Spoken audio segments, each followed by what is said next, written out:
Esos fusilamientos muestran con claridad meridiana qué tipo de régimen era el franquismo. Un régimen fascista.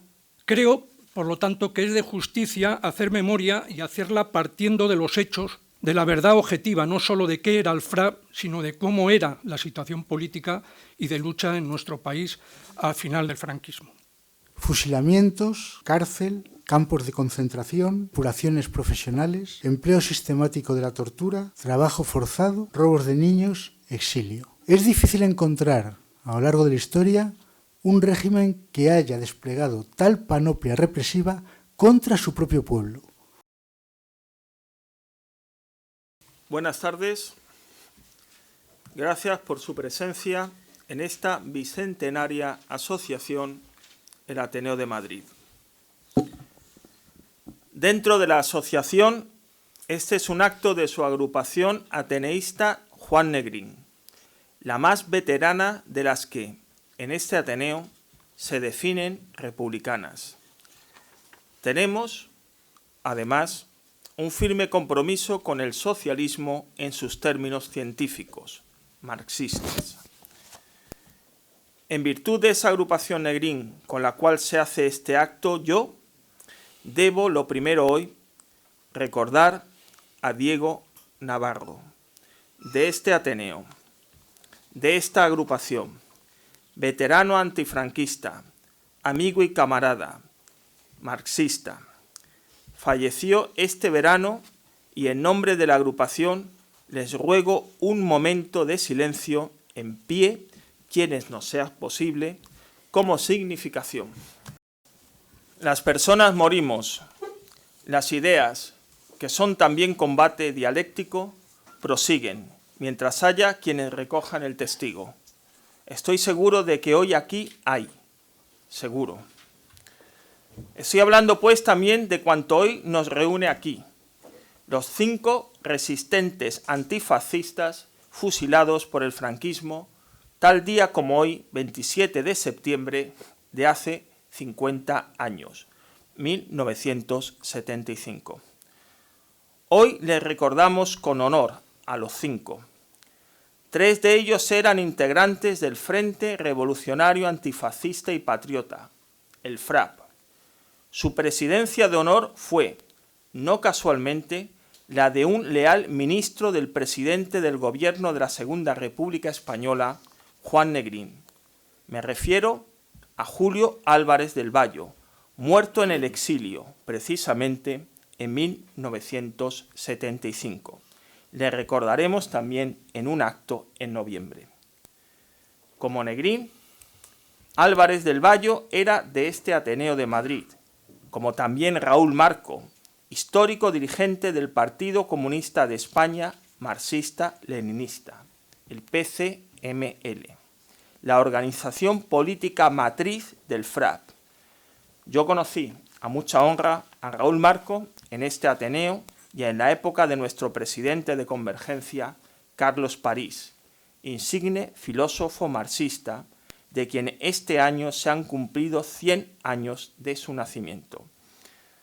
En la agrupación ateneísta Juan Negrín seguimos leales a su pensamiento y también para este Ateneo de Madrid, su modelo social, histórico, republicano, su constitución, su reglamento de 1932, anulado por el franquismo en 1939 y recuperado en 1984. Es el que tenemos aún hoy, todavía hoy. Sépase que la Constitución de la Asociación Ateneo de Madrid es de la Segunda República Española. Un hecho objetivo. Ha habido y está habiendo muchos actos de necesario recuerdo y merecido homenaje a los 5 resistentes antifascistas ejecutados por el franquismo en 1975. Este es el acto, en fin, ni más ni menos, el cual hemos podido hacer la agrupación ateneísta Juan Negrín del Ateneo de Madrid, con nuestros medios actuales y nuestros objetivos de siempre, la República de base popular y el ateneísmo social. como defendieron, y digo bien, Negrín, Del Valle, París, Marco, Navarro, entre otras muchas personas. Y seguimos. ¿Y cuáles especificidades tiene este modesto acto público de la agrupación ateneísta Juan Negrín del Ateneo de Madrid? Tiene dos características que estimo relevantes. Una, que lo hacemos con las personas del Partido Comunista de España, marxista-leninista. Y por tanto, este es un acto que no solamente recuerda y homenajea, este es un acto que recuerda y pone en vigencia por qué murieron, por qué lucharon. Es una España distinta a la de hoy, una España republicana, de justicia social y socialista, antifascista e independiente de los Estados Unidos. Por tanto, he dicho sencillamente, la lucha sigue. Muchas gracias. Buenas tardes. En primer lugar, muchísimas gracias, Miguel, por organizar este acto y estar aquí en representación de la agrupación ateneísta Juan Negrín. Ya sabes que siempre es un honor contar contigo, que representas fielmente pues, el espíritu y los valores republicanos del Ateneo. A todos ustedes, por supuesto, muchísimas gracias por su asistencia. Quiero empezar mi intervención expresando nuestra solidaridad con el pueblo palestino y su lucha.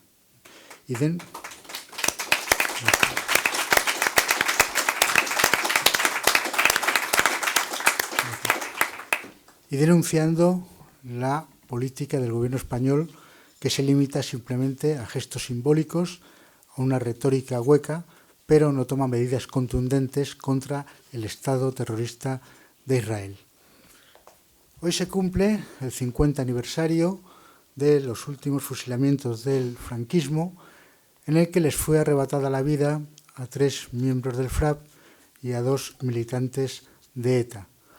Fue un 27 de septiembre de 1975, una fecha triste, una fecha de mucho dolor, una fecha que sin duda pasará a la historia universal de la infamia. Esos fusilamientos muestran con claridad meridiana qué tipo de régimen era el franquismo. Un régimen fascista, por mucho que otros digan lo contrario, que inició su andadura fusilando y terminó de la misma manera. Y, bueno, tiene su lógica que terminar así, porque la represión fue siempre la columna vertebral del régimen. Una represión estructural, no coyuntural o episódica, sino sistemática y continua. Una represión que fue también polifacética, que fue poliédrica, porque mostró distintas formas y distintas maneras. Fusilamientos, cárcel, campos de concentración, depuraciones profesionales, empleo sistemático de la tortura, trabajo forzado, robos de niños, exilio. Es difícil encontrar a lo largo de la historia un régimen que haya desplegado tal panoplia represiva contra su propio pueblo. No estamos hablando de una represión contra un enemigo exterior o de otro país, sino contra el propio pueblo español. Claro, que hay que tener en cuenta que para los franquistas, pues el enemigo estaba dentro. Era la izquierda, eran los republicanos, era lo que ellos llamaban la anti-España. La graduación o modulación de la represión en el franquismo dependió de 3 hechos. Uno, la situación interna del régimen, de mayor fortaleza o debilidad. En segundo lugar, el contexto internacional, más favorable o menos favorable. Y, finalmente, de la oposición, de su mayor o menor intensidad. Y, conjugando esos 3 parámetros, pues podemos encontrar, digamos, diferentes fases en la represión franquista. En los años 40, entre 1940 y 50, la represión adquirió un carácter genocida, absolutamente genocida. El objetivo era exterminar a una parte de la población. Y no es que lo diga yo, eso durante la Guerra Civil lo expresaron Franco, Queipo de Llano, Mola, Yagüe, etc. No me resisto a leer un párrafo de unas declaraciones hechas a un periodista norteamericano, John Whitaker, por el capitán Gonzalo de Aguilera Munro. Ustedes dirán, bueno, un capitán, en aquel ejército eso no tiene ningún valor. No, no, sí lo tiene, porque este capitán era oficial de prensa de Mola y de Franco. Un cargo fundamental, era quien se encargaba de atender a los corresponsales y periodistas que estaban en la zona sublevada, quien daba permisos para que fueran al frente. O sea, que era un cargo fundamental, no era un don nadie. Y entonces, en esas declaraciones, leo textualmente, tenemos que matar, matar. ¿Sabe usted? Son como animales, ¿sabe? Y no cabe esperar que se libren del virus del bolchevismo. Al fin y al cabo, ratas y piojos son los portadores de la peste. Ahora espero que comprenda usted qué es lo que entendemos por regeneración de España. Nuestro programa consiste en exterminar 1/3 de la población masculina de España. Con eso se limpiaría el país y nos desharíamos del proletariado. Además, también es conveniente desde el punto de vista económico. No volverá a haber desempleo en España. ¿Se da cuenta? Son declaraciones verdaderamente escalofriantes. Pero no es que se quedara en palabras, es que se tradujo en hechos. Aunque no hay cifras definitivas, y no creo que las haya, pero sí tenemos ya cifras sobre lo que fue la represión en los años 40, entre el año 40 y 50. Algunas cifras que les ofrezco. 150.000 fusilados entre el año 36 y 1948. Digo 48 porque fue el año en que se levantó el estado de guerra. Hasta ese momento había estado de guerra en el país, jurídicamente hablando, aunque la guerra había terminado en el año 39. 300.000 encarcelados por motivos políticos al acabar la guerra. Y 700.000 personas pasaron por los campos de concentración, los cerca de 200 campos de concentración que hubo hasta el año 1947. 100.000 presos fueron utilizados en trabajos forzados. 500.000 de hombres y mujeres marcharon al exilio. Una buena parte volvió, pero 200.000 quedaron en el extranjero. 50.000 personas murieron en las cárceles por desnutrición, enfermedad y malos tratos. 30.000 niños robados a las familias republicanas. Y 200.000 muertos por hambre o enfermedades derivadas del hambre. El hambre de los años 40 estuvo planificada. Esto que nos cuentan de la sequía y todas estas cuestiones es absolutamente falso. Fue una hambruna planificada para castigar, para humillar a los vencidos, porque otros sectores de la sociedad no pasaban por esas privaciones. Con estas cifras creo que ya está dicho todo lo que fue el franquismo. Entre 1950 y 1970, pues la represión disminuyó, siempre fue brutal, pero claro, no alcanzó las cifras terroríficas de antes. El régimen se sentía seguro, había sido reconocido internacionalmente, recuerden, pues los acuerdos militares con Estados Unidos en el año 53, el concordato con el Vaticano en la misma fecha, la entrada en la ONU, por lo tanto había una seguridad, digamos, de cara al exterior, cosa que antes pues no había existido, sobre todo a partir del año 45. Y la guerrilla había terminado, la lucha del maquis se había acabado en el año 50 prácticamente, y después había un gran desarrollo económico, de tal manera que el régimen ya no necesitaba, digamos, esos fusilamientos masivos. Entonces, pues la represión se mitiga. Pero del año 70 al año 75 entramos en un nuevo ciclo represivo que nos recuerda los orígenes del franquismo. Un ciclo represivo verdaderamente brutal. Y voy a dar algunos hechos de esos 5 años, después veremos el porqué. 1970, Consejo de Guerra de Burgos contra militantes de ETA. Las penas de muerte fueron conmutadas debido a la presión interna y externa, pero fue un consejo de guerra, como todo del franquismo, donde no hubo ninguna garantía procesal. En septiembre de 1973 fue asesinado el militante del FRAP, Cipriano Martos. Cipriano murió a consecuencia de las brutales torturas que sufrió en el cuartelillo de la Guardia Civil de Reus. Recordemos que dentro de esa barbarie se le hizo beber el contenido de un cóctel Molotov. En el año 1974, fue ejecutado mediante el procedimiento de garrote vil el anarquista Puig-Santís. En agosto del 75, un decreto ley que establece una ley antiterrorista verdaderamente feroz. En septiembre del año 75, los consejos de guerra contra miembros del FRAP y miembros de ETA, y finalmente, pues, los fusilamientos del 27 de septiembre. Sin olvidar, por supuesto, a todas las víctimas de la violencia policial. Fueron muchos los que murieron en protestas, en huelgas, en manifestaciones. Eso es lo que ocurre entre el año 70 y el 75, contado grosso modo. ¿Por qué? ¿Por qué esta violencia desatada? Pues el régimen se siente acosado, el régimen se siente en peligro porque hay una serie de sucesos fundamentales, sin los cuales no se entiende esta represión, aunque, repito, el régimen siempre había tenido una represión brutal. Un elemento, pues el atentado que cuesta la vida, el atentado de ETA a Carrero Blanco. La muerte de Carrero Blanco es un mazazo para el régimen, porque no solamente era el presidente del gobierno, sino la persona encargada de mantener al franquismo sin Franco. Aparte que fue un atentado que demostró la vulnerabilidad del régimen. No es habitual que se mate a un presidente del gobierno. En segundo lugar, segundo factor, pues el deterioro de la salud de Franco.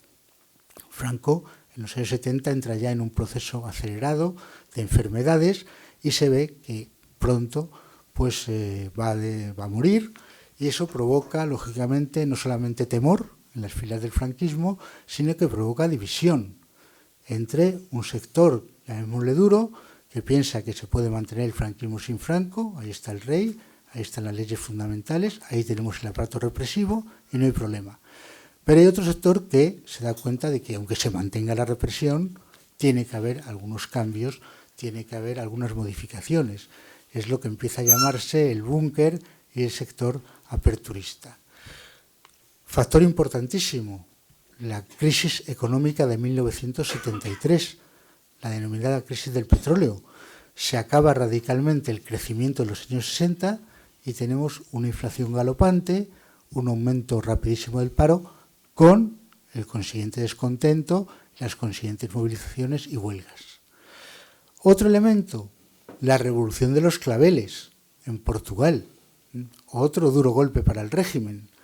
Es decir, lo que había sido siempre un régimen amigo, otra dictadura fascista, termina y ahora se encuentra el franquismo con que en su frontera oeste hay un régimen hostil. Y, claro, algo fundamental, más fundamental incluso que lo anterior, es la creciente oposición al franquismo. Es decir, en los años 70 el franquismo se empieza a enfrentar a una oposición que yo llamaría de masas, una oposición universitaria, una oposición obrera, una oposición de sectores de la Iglesia influidos por el Concilio Vaticano II, los atentados de ETA, toda esa movilización asusta al régimen. Y en ese contexto, pues aparece el Frente Revolucionario Antifascista y Patriota, impulsado por el Partido Comunista de España marxista-leninista. Los orígenes del FRAP se sitúan en 1971 y definitivamente ya queda organizado y estructurado pues, en diciembre de 1973.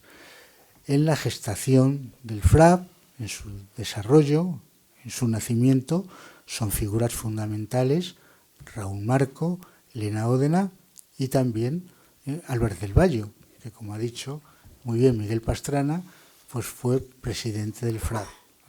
Álvarez del Valle, una figura importantísima de la política española, injustamente olvidado, que fue ministro de Estado, ministro de Asuntos Exteriores, con el gobierno de Negrín, y que luego en el exilio siguió manteniendo su lucha antifranquista y siguió manteniendo en alto la bandera republicana. El FRAP se dotó de un programa de 6 puntos, que eran los siguientes: punto primero, derrocar la dictadura fascista y expulsar al imperialismo estadounidense de España mediante la lucha revolucionaria. Establecimiento de una república popular y federativa que garantice las libertades democráticas y los derechos para las minorías nacionales. Nacionalización de los bienes monopolísticos y confiscación de los bienes de la oligarquía. 4. Profunda reforma agraria sobre la base de la confiscación de los grandes latifundios. 5. Liquidación de los restos del imperialismo español. Y finalmente, fundación de un ejército al servicio del pueblo. El FRAP, desde sus comienzos, mostró una enorme combatividad, enorme, y fue un punto de referencia para miles de mujeres y hombres que querían enfrentarse activamente al franquismo. Y realizó acciones que verdaderamente atemorizaron al régimen. En el año 75 dio un salto cualitativo, pasó a la lucha armada y en ese verano del 75 se cometieron varios atentados. Quiero decir que el FRAP no fue esa organización marginal que aparece en los libros, ¿no?, o en los periódicos. Hace 2 semanas, en el País Semanal, que hubo un reportaje amplio sobre los últimos fusilamientos del régimen, se decía textualmente que era una organización marginal. No es así, eso es mentira. Era una organización que tenía una capacidad de movilización importante, que realizó acciones verdaderamente espectaculares y que llegó a atemorizar al régimen. Y esas acciones del FRAP, junto con los 2 factores que hemos visto, explican esa escalada represiva, una escalada verdaderamente brutal. Es verdad que el FRAP no consiguió sus objetivos, no lo logró, desgraciadamente, pero tuvo un papel notable en la lucha antifranquista y en la crisis y la erosión final del régimen. Eso fue así, por más que asistamos a tergiversaciones continuas. Hay que entender las acciones del FRAP en el contexto en que se produjeron. Primero, en ese contexto de represión brutal, era necesario defenderse. Sí, defenderse con las armas. Y después hay otro elemento que no podemos dejar pasar. Ya a partir del 73 se ve con claridad las turbias maniobras que después terminarían en la mal llamada transición democrática. Ya se empieza a ver esos pactos, esos acuerdos que busca, por una parte, un sector del franquismo y, por otra parte, pues partidos de la oposición, fundamentalmente el PC, liderado por Carrillo, y también el PSOE. Las acciones del FRAP eran evitar esas maniobras y lograr el derrocamiento del franquismo mediante un levantamiento revolucionario. No se pudo evitar, pero se intentó y tiene realmente mucho mérito. Ahora que estamos en este 50º aniversario y están apareciendo pues muchos libros, muchas publicaciones, hay programas de todo tipo, en la radio, en la televisión, creo que hay que hacer algunas precisiones. Bueno, una de ellas es que la lucha armada contra el franquismo fue legítima, estaba plenamente justificada. No estamos hablando de un régimen autoritario como algunos descerebrados dicen. Bueno, descerebrados por emplear una palabra suave. Se podía emplear otra, más dura. No, no era un régimen autoritario, ni era algo parecido a la dictadura de Primo de Rivera. No, era algo cualitativamente diferente. Era un régimen que sometió al pueblo español a unas condiciones de explotación, de opresión, injusticia, especialmente bárbaras. Y en ese sentido, la lucha armada era legítima defensa. La legítima defensa está en todos los códigos penales del mundo.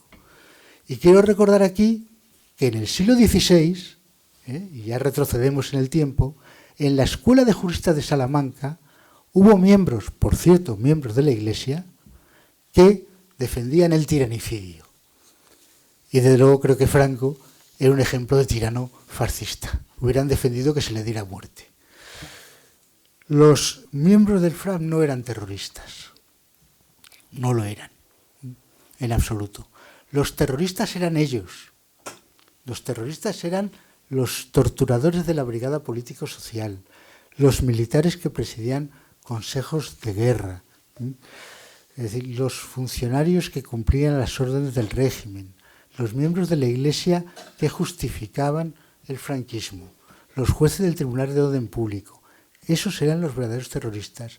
Asistimos desde hace años a una falsificación absoluta de la historia de España, en esta especie y en otros. Se está dando la vuelta a nuestra historia. Y al final todos vamos a ser terroristas. O sea, terrorista Largo Caballero, terrorista Negrín, terrorista el Maquis, terrorista el FRAP, terrorista la flotilla que navega por el Mediterráneo hacia Gaza, terroristas nosotros, que estamos aquí. Todos menos ellos, que son los verdaderos terroristas. Y esto hay que combatirlo, porque se está extendiendo y ya se ha extendido desde hace mucho tiempo. O sea, en los libros de texto y en los que no son de texto, junto a la sigla FRAP, aparece terrorismo. ¿Pero esto qué es?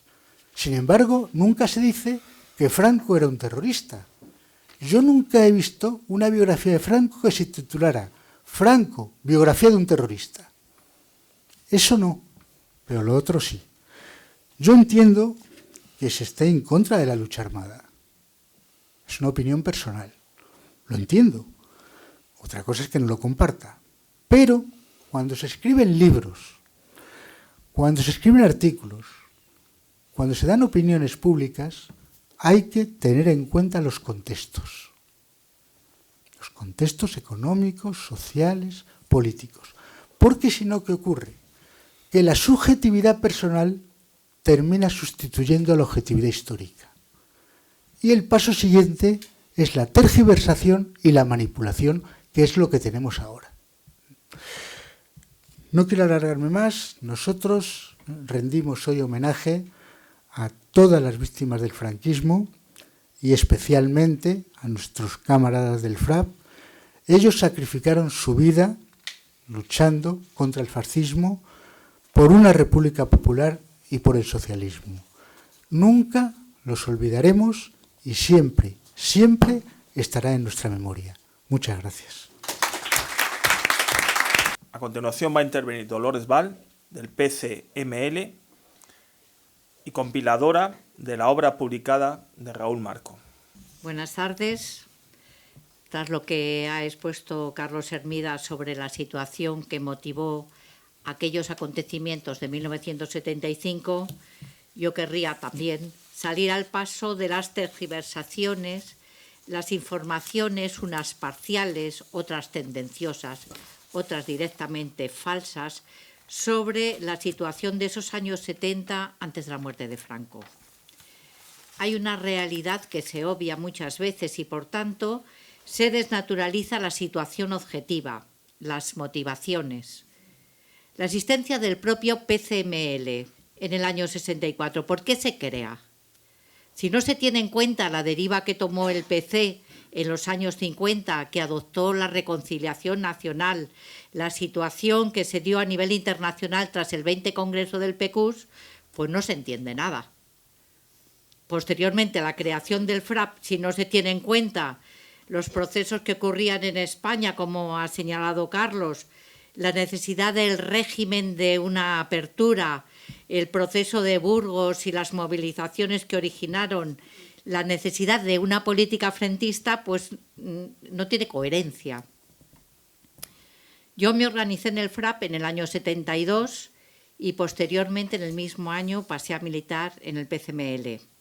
Voy a contar mi experiencia porque creo que ilustra la realidad de cómo se vivía aquellos años, ¿no? En febrero del 73, el FRAP convocó un comando en el rastrillo de Tetuán, en la puerta de un cine, no recuerdo cómo se llamaba, para celebrar la victoria del pueblo de Vietnam sobre el imperialismo yanqui.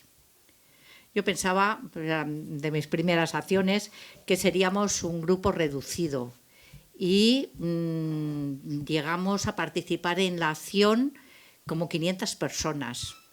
Entonces nos dirigimos por el rastrillo de Tetuán, fuimos avanzando el bloque hacia la calle Bravo Murillo. Había un coche de la Brigada Político-Social que salió del coche y, rodilla en tierra, se puso a disparar a la manifestación, que nos dispersamos por las calles, las callejuelas de alrededor. Yo con otra compañera nos metimos en un portal y vecinos de la casa nos hicieron pasar a su piso a esperar a que la policía se marchara.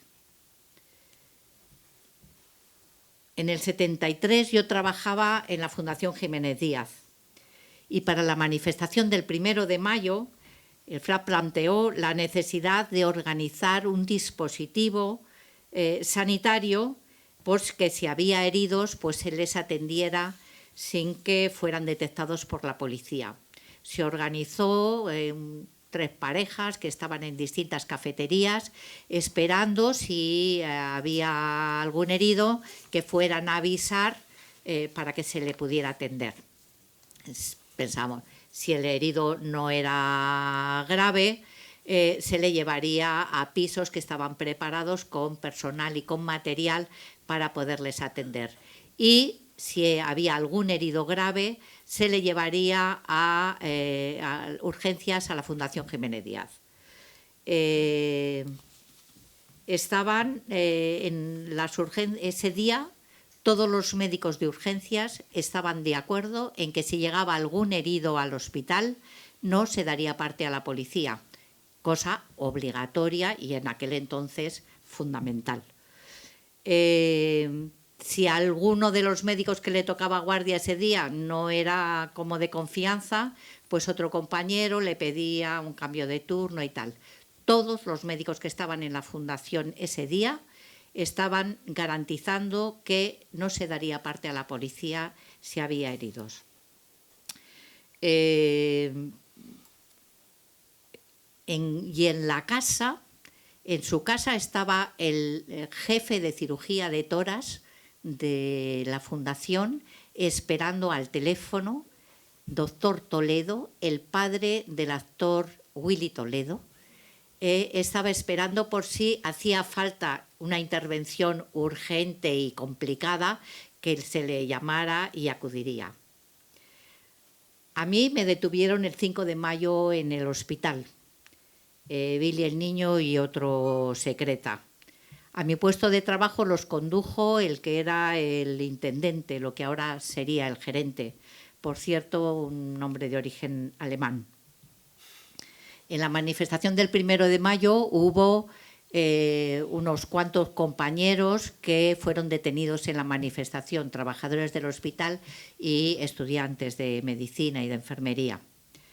En el mes posterior a mi detención, hubo policía social, estuvo circulando por el hospital con batas blancas y estaban buscando gente en listas que habían sido organizadas desde la propia gerencia, contando pues gente que podíamos ser conocida, pues de que no éramos adictos al régimen.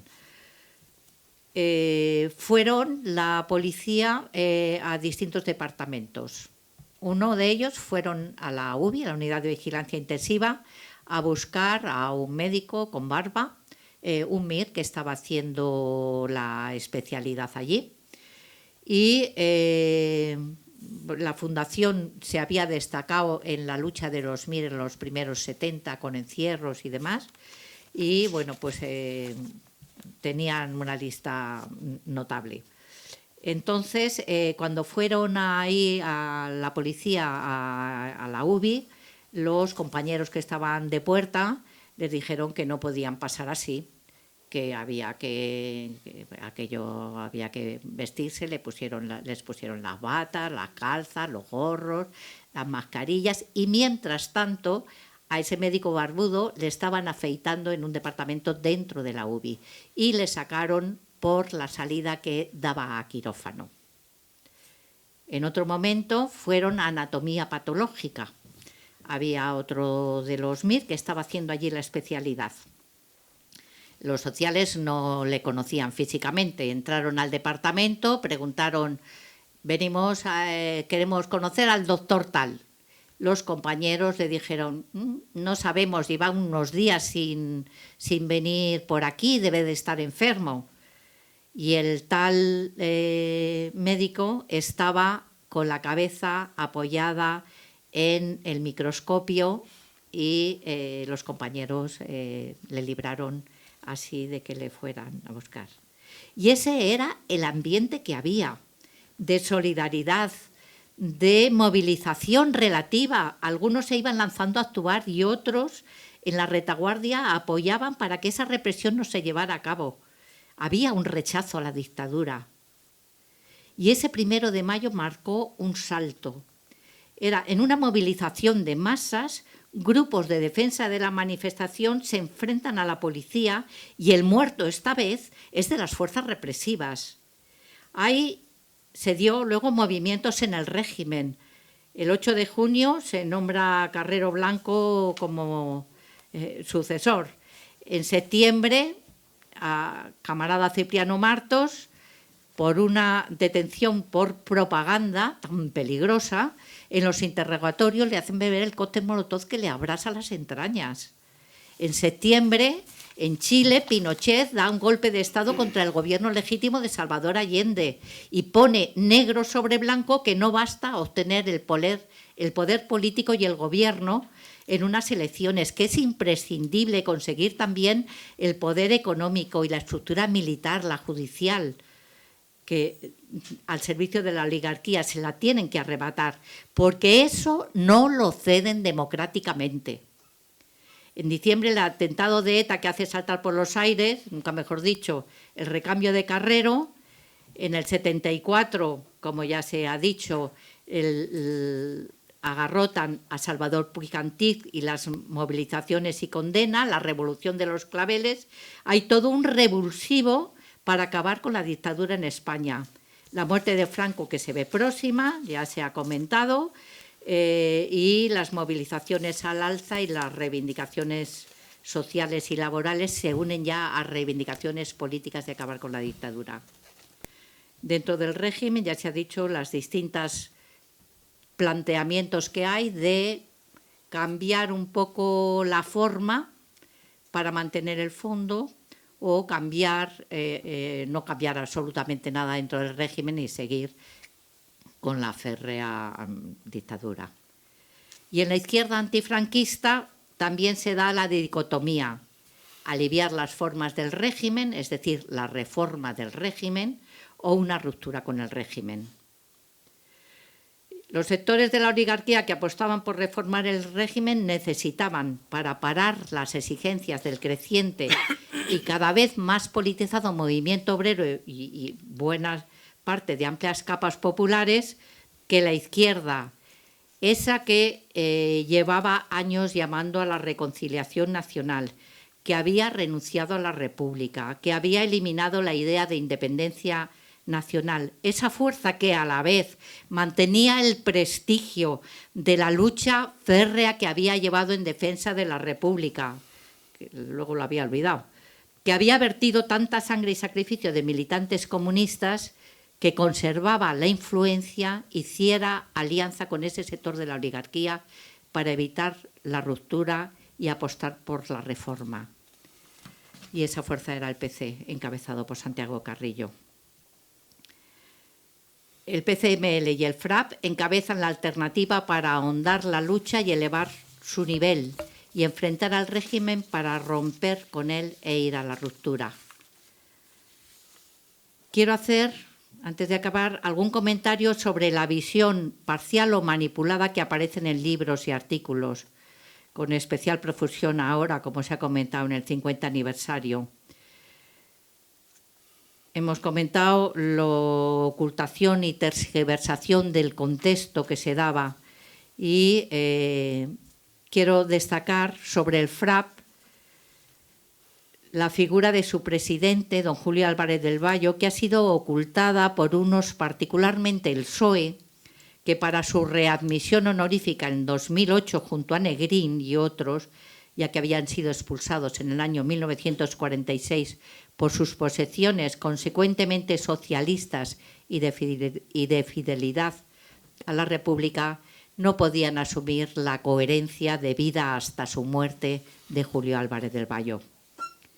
Álvarez del Vallo ha sido presentado numerosas veces como un hombre mayor. Ponen en duda su lucidez y fácil de manipular.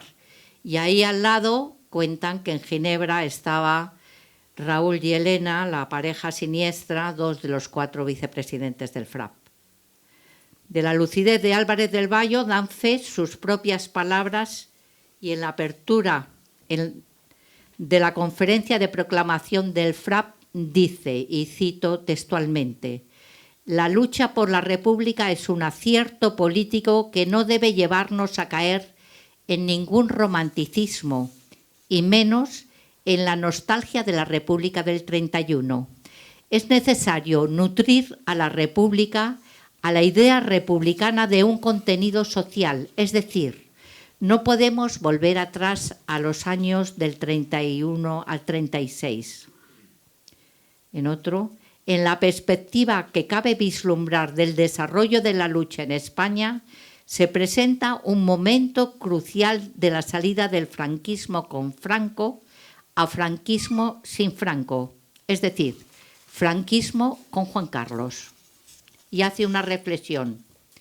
Se puede admitir el que no haya manera de evitar que Juan Carlos vaya al trono, pero hay una diferencia enorme.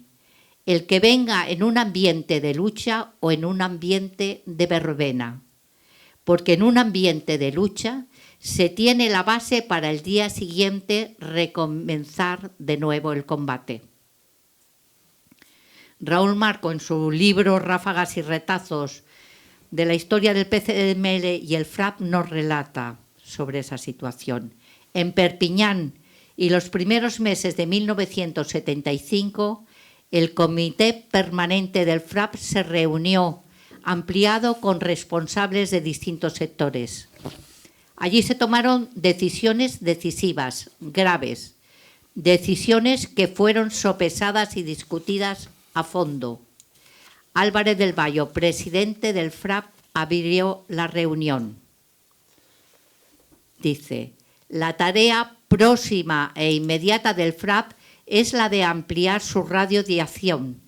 El FRAP no es sectario, no lo ha sido nunca.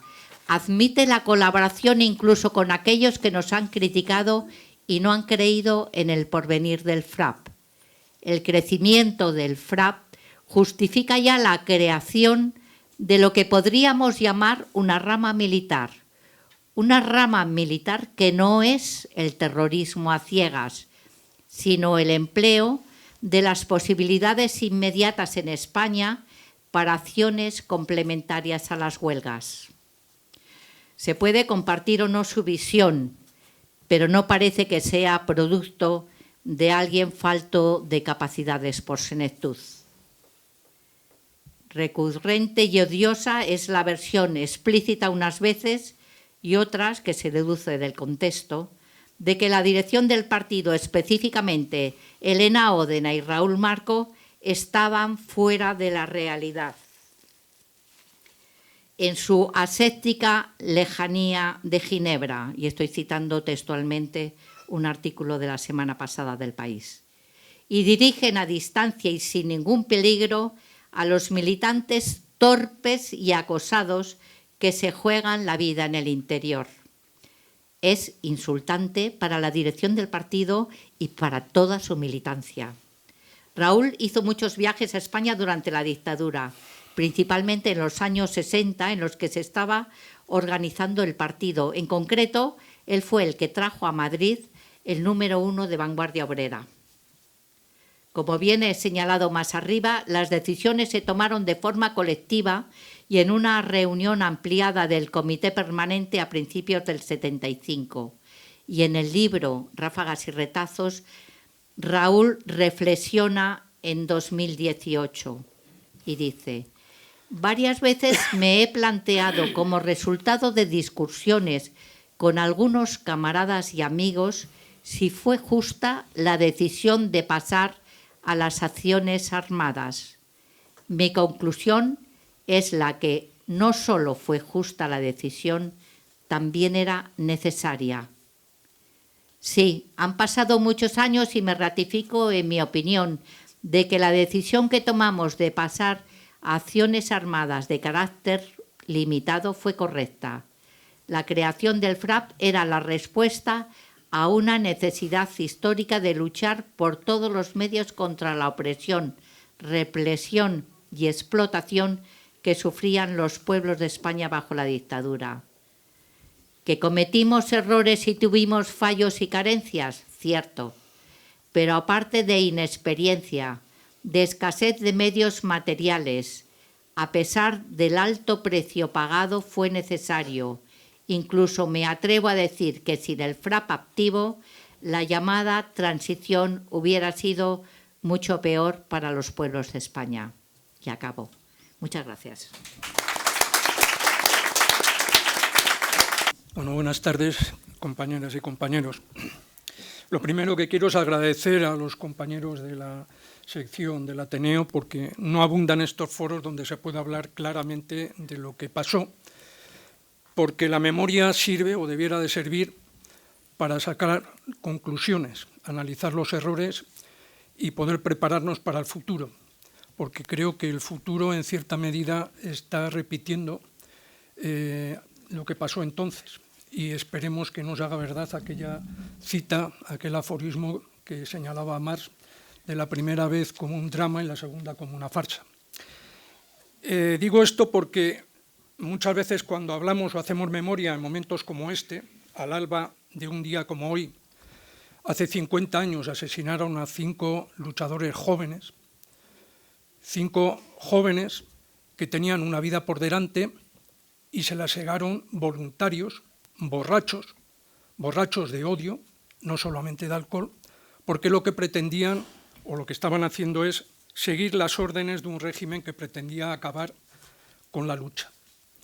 Digo esto porque hace pocos días en una entrevista que me hicieron me preguntó el periodista si sabía cuál era la inscripción de la placa colocada en el número 14 de la calle Alenza, donde fue abatido el policía armada Lucio Martín por un comando del FRAP. Entonces no se llamaba Policía Nacional, por lo menos eran ciertos los nombres, se llamaba Policía Armada. Y me la leyó. La placa dice: aquí fue asesinado por la banda terrorista FRAP Lucio Martín, verdad, memoria y justicia. Ese periodista también me confirmó que esa placa fue colocada por el ayuntamiento presidida por Manuela Carmena. Creo, por lo tanto, que es de justicia hacer memoria y hacerla partiendo de los hechos, lo que decían o como han señalado los camaradas, de la verdad objetiva, no solo de qué era el FRAP, sino de cómo era la situación política y de lucha en nuestro país al final del fascismo, del franquismo. Y para saber qué pasó en 1975, por qué el franquismo terminó su tiempo como lo había empezado, asesinando los esfuerzos del pueblo español por emanciparse del dogal del miedo, es necesario primero caracterizar políticamente el régimen franquista. Lo han hecho también los camaradas, pero creo que es importante resaltar que era una dictadura de clase, una dictadura terrorista y una dictadura también de clase. Una dictadura que fue impuesta a los pueblos de España tras un golpe de Estado contra el legítimo gobierno de la Segunda República y que tenía como objetivo someter por la fuerza a la mayoría trabajadora utilizando el terror. Voy a leer 2 textos. Uno es del mismo personaje siniestro que ha señalado el camarada Carlos, Gonzalo de Aguilera Munro, aristócrata, terrateniente y oficial de prensa, que entre otros gozos del salvajismo de este personaje mató a sus 2 hijos. Este texto lo voy a señalar porque deja perfectamente claro la concepción de esta canalla cuando hablan de los trabajadores, de la mayoría. Decía así: todos nuestros males vienen de las alcantarillas. Las masas de este país no son como sus americanos, ni como los ingleses, son esclavos. No sirven para nada, salvo para hacer de esclavos. Pero nosotros, las personas decentes, cometimos el error de darles casas nuevas en las ciudades en donde teníamos nuestras fábricas. En estas ciudades construimos alcantarillas y las hicimos llegar hasta los barrios obreros. No contentos con la obra de Dios, hemos interferido en su voluntad. El resultado es que el rebaño de esclavos crece sin cesar. Si no tuviéramos cloacas en Madrid, en Barcelona, en Bilbao, todos estos líderes rojos habrían muerto de niños en vez de excitar al populacho y hacer que se vierta la sangre de los buenos españoles. Cuando acabe la guerra, destruiremos las alcantarillas. El control de natalidad perfecto para España es el que Dios nos quiso dar. Las cloacas son un lujo que debe reservarse a quienes las merecen, los dirigentes de España, no al rebaño de esclavos. El segundo texto corresponde a la transcripción de las conversaciones de la radio de la policía 40 años después, 4 meses después de la muerte del asesino Franco.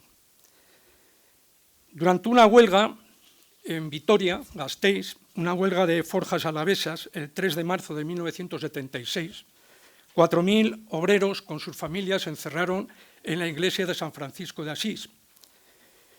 Entonces, luego lo diré, era ministro Manuel Fraga Iribarne. Esta es la transcripción de la radio de la policía. Si desalojan por las buenas, vale. Si no, a palo limpio. Sacarlos como sea, cambio. ¿Qué tal está el asunto por ahí? Cambio. Te puedes figurar, después de tirar igual 1000 tiros y romper toda la iglesia de San Francisco, ya me contarás cómo está toda la calle, cambio. Muchas gracias, buen servicio, cambio. Dile a Salinas, el jefe del grupo de asesinos, que hemos contribuido a la paliza más grande de la historia. Aquí ha habido una masacre, cambio. De acuerdo, pero de verdad, una masacre. Aquel día hubo una masacre, murieron 5 trabajadores y fueron heridos 150 personas. Al día siguiente, en la huelga generales que hubo para protestar por el asesinato, murieron otros 2 trabajadores. En 1975 todos sabíamos que el dictador asesino iba a morir pronto, todos, incluido él y su banda. Por eso, para asegurarse de que todo quedara atado y bien atado, ya en 1969 Franco había nombrado su sucesor a título de rey a Juan Carlos de Borbón y Borbón. En aquella ocasión, en las Cortes franquistas, el militar Felón lo había dejado muy claro. Creo necesario recordaros, decía a sus amigos, que el reino que nosotros hemos establecido nada debe al pasado. Nace de aquel acto decisivo del 18 de julio que constituye un hecho histórico trascendente que no admite pactos ni condiciones. Pero en 1975 la lucha de los pueblos de España contra la dictadura había levantado un potente movimiento organizado que reclamaba la ruptura y peleaba por la República. Lo han señalado los camaradas. No solo el FRA expresaba los sectores más lúcidos de ese movimiento, pero el movimiento popular español era enorme y muchos de vosotros, yo creo que los que vivimos aquello lo sabemos, ¿no? Estaban dados, por lo tanto, todos los elementos para una pelea sin cuartel en la que nuestro país se jugaba el futuro. Y únicamente cabían 2 alternativas. Lo ha comentado antes Carlos. Una, tramar una transición sin ruptura que mantuviera incólumes las principales estructuras estatales y a los responsables políticos de la dictadura, o avanzar hacia la proclamación de una república que no podía ser de otra forma que como culminación de la lucha de nuestro pueblo. No nos la iban a regalar. La primera de las opciones, a veces se nos olvida, ya estaba en marcha, ya funcionaba la Junta Democrática, etc. Y en este contexto histórico, los dirigentes de la principal fuerza de oposición, el PC, con Carrillo a la cabeza, ya habían comprometido a su partido en el proyecto de transición sin ruptura. Habían hecho realidad una propuesta que en 1973, en una entrevista en Roma, decía Joaquín Santrústegui, uno de aquellos aperturistas que se llamaban entonces, que fue franquista y monárquico hasta el final. Luego fue nombrado senador por el 2 veces Borbón. Decía Santrústegui: hay que domeñar a costa de lo que sea a los comunistas sobre todo. Y más importante aún, hay que integrar a sus dirigentes en nuestro proyecto, para que sean ellos mismos los que controlen y eviten la violencia de las huelgas y las revueltas estudiantiles sobre los que tienen una gran autoridad y predicamento. Hay que evitar a toda costa que se proclame la República de nuevo. Aún así, la lucha continuaba y la represión continuaba. El camarada Carlos ha dado un dato, yo voy a dar otro. El 60% de los 20.000 procedimientos que había instado el Tribunal de Orden Público en sus 13, 14 años de historia, desde la primera condena a un hombre que había dicho me cago en Franco y le condenaron a 10 años de cárcel, parece una broma pero no lo es, pues en los 20.000 procedimientos, el 60% de esos procedimientos se concentraron en los 3 últimos años de su existencia, de la existencia del TOP, de 1974 a 1977, el 4 de enero, es decir, ya muerto incluso Franco. Las únicas fuerzas populares políticas que mantenían con coherencia la segunda opción, la necesidad de romper con el franquismo y recuperar la República, lo nieguen o no, estaban agrupadas en el Frente Revolucionario Antifascista y Patriota. En 1975, como digo, el pueblo español libraba una batalla desigual por acabar con la última dictadura fascista de Europa. La situación era de efervescencia política, insisto, y las clases populares, a pesar de la brutal represión del Estado franquista, continuaban en la calle. Si os metéis en Google podréis ver 2 portadas de un semanario en que todo se vendía mucho, Cambio 16, que reflejan muy bien aquel momento. Una de ellas se ve un desfile de policías con uno que va adelante con una cara de bruto inmensa y el título es Guerra al FRAP. La otra portada fue censurada por el gobierno franquista porque era todavía más peligrosa para ellos. La portada, el título era Tempestad sobre el régimen, a toda ira, y se veía una manifestación llena de gases de lacrimógenos y la gente haciendo frente a la policía. Por eso fue censurada. Es en ese contexto en el que cabe entender el asesinato de los 5 luchadores antifranquistas, 3 de ellos militantes de nuestro partido. No fue solo una venganza, que también, ¿no? Fue fundamentalmente un crimen dirigido a amenazar al proletariado y a los pueblos de España si seguían la lucha de la lucha revolucionaria por la República. Su objetivo era dejar expedita la vía de la transmutación del franquismo en monarquía parlamentaria. Y hay que recordar, la mayor parte de las fuerzas de izquierda colaboraron activa o aceptaron pasivamente esa transición que dejó prácticamente incólumes los fundamentos del Estado franquista. El papel de la Iglesia Católica, la sumisión del Estado al control de Estados Unidos impuesta en los acuerdos de 1953, la orientación de la economía y de la propia estructura territorial españolas, el dominio de una minoría oligárquica surgida y consolidada a lo largo de la dictadura, la sucesión, en fin, en la persona de Juan Carlos de Borbón y Borbón, que no hace falta calificarlo porque todos lo conocemos, quien al asumir el trono había jurado los principios del movimiento franquista y había jurado fidelidad al criminal dictador. En fin, al hacer memoria de aquel tiempo, la izquierda elude su propia responsabilidad. Durante años ha hablado de una transición pacífica, de una transición modélica, pero hoy sabemos que más de 170 luchadores antifascistas fueron asesinados por la policía o las bandas fascistas con la aquiescencia de las instituciones del Estado. Arturo Ruiz, los 5 abogados de Atocha, Mariluz Lájera, asesinados todos en 2 días, Yolanda González y tantos otros. A todos ellos les arrebataron la vida sin que los asesinos respondieran prácticamente en ningún caso por sus crímenes. Los matones de las bandas fascistas, los policías y torturadores, los jueces y políticos que llenaron de sangre el proceso de transición para imponer al heredero del criminal Franco como jefe de Estado y evitar que la lucha del pueblo trajera a la República, actuaron con total impunidad cuando no protegidos por el aparato de Estado de la dictadura. Ahora ya se sabe también que la represión y el terror no terminaron con la muerte del militar Felón, sino cuando quedó asegurada su herencia política. Ahora sabemos también que la amnistía tenía por objeto real evitar la depuración de las estructuras del Estado franquista y que los responsables del régimen respondieran por sus crímenes. Ahora sabemos que los esfuerzos de tantos luchadores como los 5 fusilados el 27 de septiembre de 1975 fueron ignorados. Solo habían pasado 4 meses cuando ocurrió lo de Vitoria. Entonces el ministro de la Gobernación, de Interior, ahora era, como decía antes, Manuel Fraga Iribarne, que ya había sido ministro en el Consejo de Ministros que dio el enterado al asesinato de Julián Grimau. Pero ese señor estaba en una acción oficial en Alemania, y el ministro de turno, quien ejercía las funciones de ministro del Interior, era Rodolfo Martín Villa. Rodolfo Martín Villa tampoco respondió por sus crímenes.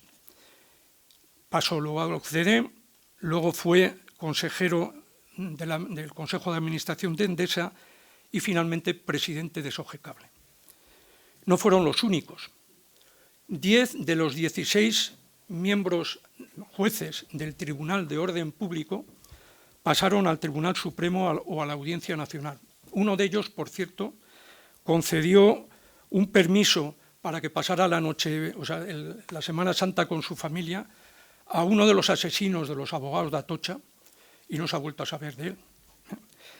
Bien, la mitad de los 50 ministros, los últimos ministros de Franco, pasaron o siguieron en política y la otra mitad ingresaron en los consejos de administración de grandes empresas y de entidades financieras, de los bancos. En fin, ¿para qué seguir? Sí recordar 2 casos. Aquí se ha mencionado el nombre de uno de ellos. Uno de los más conocidos torturadores, Billy el Niño, murió en la cama de COVID y murió conservando las 5 placas al mérito policial. Alguna de ellas se las otorgó la democracia monárquica, ¿no? Y lo mismo pasó con Roberto Conesa, quien dirigió mi propia tanda de torturas. Un elemento que fue primero un infiltrado en el PC y después fue responsable de muchos de los más brutales torturas de militantes antifascistas. Bien, hoy por último sabemos que desde el gobierno, sin acabar con un régimen trufado de normas e instituciones, gentes formadas y cooptadas por estructuras franquistas donde se educaron, no se asaltan los cielos. Únicamente se genera más frustración y confusión. Durante la erupción que siguió a la demoledora movilización contra el gobierno de Rajoy, las famosas mareas, que terminaron en una manifestación monumental en Madrid que agrupó a más de 2 millones de personas, hubo dirigentes que decían, sin ruborizarse, que la ideología les importaba un pimiento, ¿no? O que lo suyo no iba de lucha de clases, sino de los de abajo contra los de arriba. Lo que acabo de decir es precisamente, quiero aclarar que sí, que como decía el camarada, es la economía y la lucha de clases lo que mueve la historia, me temo. Aquella fue una nueva ocasión perdida por el miedo, digo la de 2014, no la de 1975, aunque también la incapacidad y, por qué no decirlo, la cobardía de dirigentes que decían asaltar los cielos cuando únicamente pretendían integrarse en un gobierno que no gobierna, porque quienes imponen la política son lo que Félix Millet, que es conocido como el saqueador confeso y condenado del Palau de la Música, son las 400 familias de siempre. Un conocido aforismo que se atribuye al filósofo Santayana reza que el pueblo que olvida su pasado está condenado a repetirlo. Ahora vivimos una tiempos de crisis en los que el fascismo crece y en respuesta también crece y se reactiva el movimiento popular democrático. Hace 2 semanas, el pueblo madrileño se echó a la calle en apoyo del pueblo palestino en una emocionante demostración de solidaridad que, les guste o no reconocerlo, marcó el camino a políticos que seguían encerrados en la impotencia de las instituciones del régimen monárquico.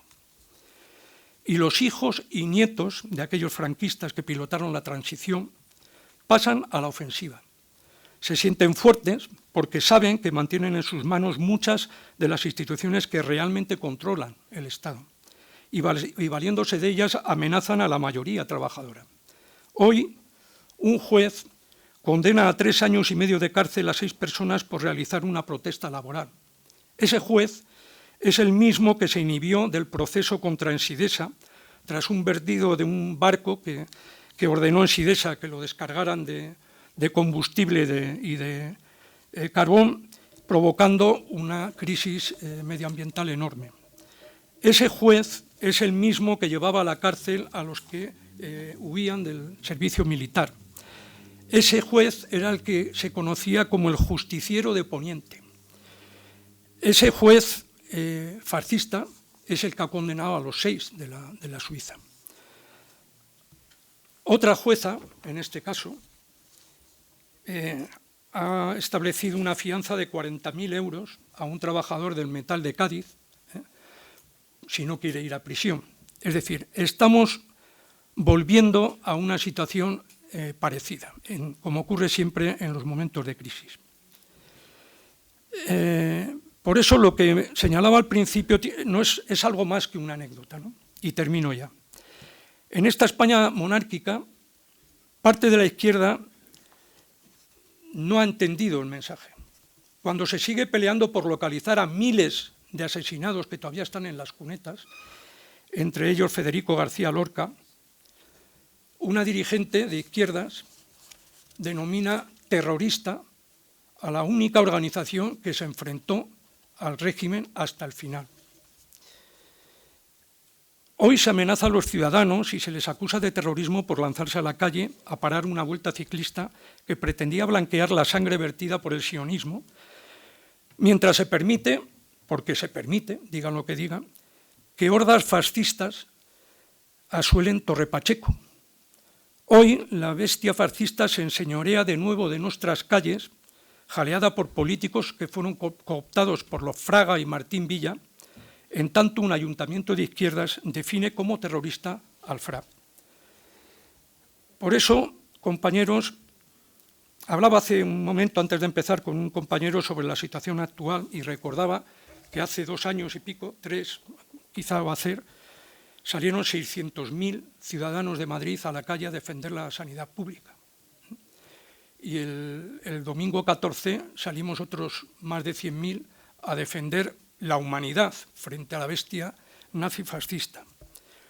Y me temo que la izquierda sigue, o una parte de la izquierda, sigue sin estar a la altura. Por eso, y termino ya, compañeros, si alguna conclusión tenemos que sacar de actos como este, a la hora de analizar el 50 aniversario de aquellos crímenes de Estado, es que cada vez es precisamente más urgente que la izquierda, toda la izquierda, se desmarque de aquel régimen que nos impuso el terrorismo fascista y que sigue vigente todavía, y recupere precisamente los objetivos de lucha de los 5 antifascistas asesinados al alba del 27 de septiembre de 1975, que resumían esos 6 puntos del FRAP.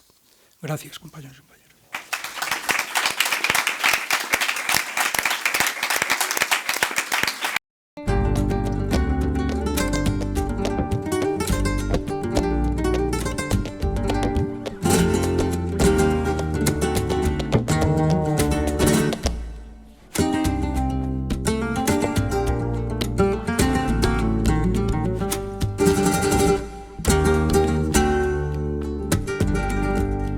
Si te dijera, amor mío, que tema la madrugada, no sé qué estrellas son estas que hieren como amenaza, ni sé que sangra la luna y al filo de su guadaña Presiento que tras la noche vendrá la noche más larga. Quiero que no me abandone.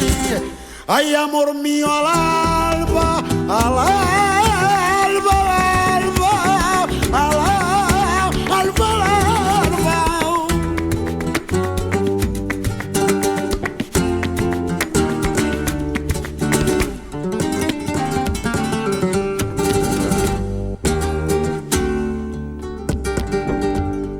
Los hijos que no tuvimos se esconden en las cloacas, comen las últimas flores, parece que adivinaron que el día que se avecina, ahí vienen con hambre atrasada.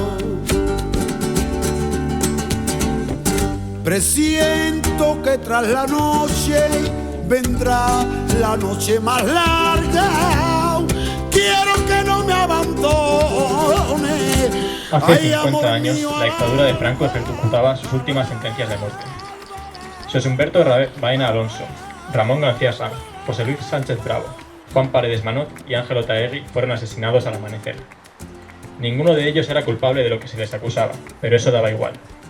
Las ejecuciones eran un intento de la dictadura de dar ejemplo, de intentar meter miedo a todos los que luchaban contra el fascismo. Hoy no solo venimos a homenajearles, sino también a recoger su testigo y continuar su lucha. Vivimos un nuevo auge del fascismo, en España y en el mundo entero, marcado por una crisis económica casi permanente, y el rearme y la militarización de cara a una nueva guerra imperialista. En esta situación no nos queda más opción que organizarnos. Organizarnos nosotros y organizar a la gente a nuestro alrededor, y unir las luchas y problemas cotidianos que tenemos con un proyecto profundo, capaz de darle solución a largo plazo. En los tiempos que nos esperan, nos quedamos con el ejemplo de chavales como Ramón García Sanz, que en las condiciones más difíciles dieron todo por la libertad. Muchas gracias. Hoy, un año más y medio siglo después de los asesinatos, frente a las tumbas de nuestros camaradas, nos reunimos para rendir homenaje a los últimos fusilados del franquismo y a todas las víctimas de la dictadura. Estamos aquí para exigir justicia por este y por todos los crímenes que perpetró el fascismo contra el pueblo español, y para recordar a los asesinados por la dictadura para que no caigan en el olvido. Hace ya 50 años, en el hecho de muerte del régimen franquista, nuestros camaradas del PCML y del FRAP, José Humberto Baena Alonso, José Luis Sánchez Bravo y Ramón García Sanz, y los compañeros de ETA político-militar, Juan Paredes Manot, Chiqui, y Ángel Otaegui, fueron brutalmente asesinados tras una serie de juicios farsa, juicios sumarísimos. Consideramos que este no puede ser solo un acto de memoria, sino que debe ser un acto inherentemente político, pues no hay mejor homenaje que continuar la lucha. No podemos, ni debemos, dejar escapar la oportunidad de denunciar la farsa que supuso esa transición democrática, que no fue más que la aplicación de lo decidido por Franco y su cohorte, entre los que se incluye al ejército, la banca, la iglesia y los elementos más retrógrados y reaccionarios de la oligarquía financiera para garantizar su derecho y libertad de explotación hacia las clases populares de nuestro país. Precisamente los comunistas debemos estar a la altura de las circunstancias y redoblar nuestros esfuerzos en revertir esta situación. La amenaza de un retroceso hacia el autoritarismo y la represión está más presente que nunca. No debemos perder de vista que nuestra mejor arma contra la injusticia es la organización y la lucha colectiva. La mejor manera de honrar a todos los luchadores antifranquistas es continuar su lucha, seguir avanzando en la construcción de una sociedad más justa, más solidaria y, en definitiva, más humana. Sigamos alzando bien alto las banderas de la revolución, del socialismo y del comunismo. Sigamos defendiendo los derechos de las clases populares, de los oprimidos, de aquellos que, como nuestros camaradas, entregaron su vida por la libertad.